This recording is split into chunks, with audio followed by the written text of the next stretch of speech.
കുട്ടികളാണോ നിങ്ങളുടേത്? അങ്ങനെയാണെങ്കിൽ ഞാൻ ഈ പറയുന്ന ട്രിക്ക് ഒന്ന് പ്രയോഗിച്ച് നോക്കുക. അതായത് നിങ്ങളുടെ വീട്ടിൽ ഇപ്പോൾ 2 കുട്ടികൾ അല്ലെങ്കിൽ 3 കുട്ടികളുണ്ടെന്ന് കരുതുക. അപ്പോൾ ഓരോരുത്തരുടെയും ഒരു ബോർഡ് തയ്യാറാക്കുക എന്നുള്ളതാണ് ആദ്യം ചെയ്യേണ്ടത്. അതായത് ഇപ്പോൾ എക്സാമ്പിളിന് എ ബി സി എന്നുള്ളൊരു 3 കുട്ടികളുണ്ടെങ്കിൽ എക്ക് ഒരു ബോർഡ് ഉണ്ടായിരിക്കണം, ബിക്ക് ഒരു ബോർഡ് ഉണ്ടായിരിക്കണം, സിക്ക് ബോർഡ് ഉണ്ടായിരിക്കണം.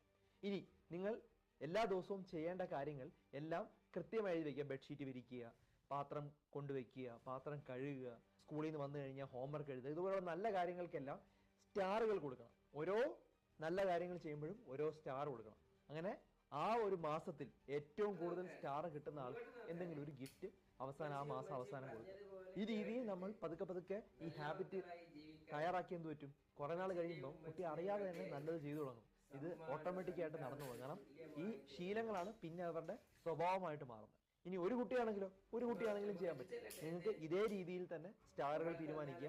ഇത്ര സ്റ്റാർ ആയാൽ ഇന്ന ഗിഫ്റ്റ് കൊടുക്കാവുന്ന രീതിയിൽ പറയാം. ഈ ഒരു ടെക്നിക്ക് വളരെ എഫക്റ്റീവ് ആണ്. ഒന്ന് പ്രയോഗിച്ചു നോക്കൂ. വളരെ നല്ലൊരു മാർഗമാണ്. ധാരാളം ആളുകൾ കടലാണുപ്പാ സഹനത്തിൻ പൊന്നാണുപ്പാ അഴകുള്ള അലിവാണുപ്പാ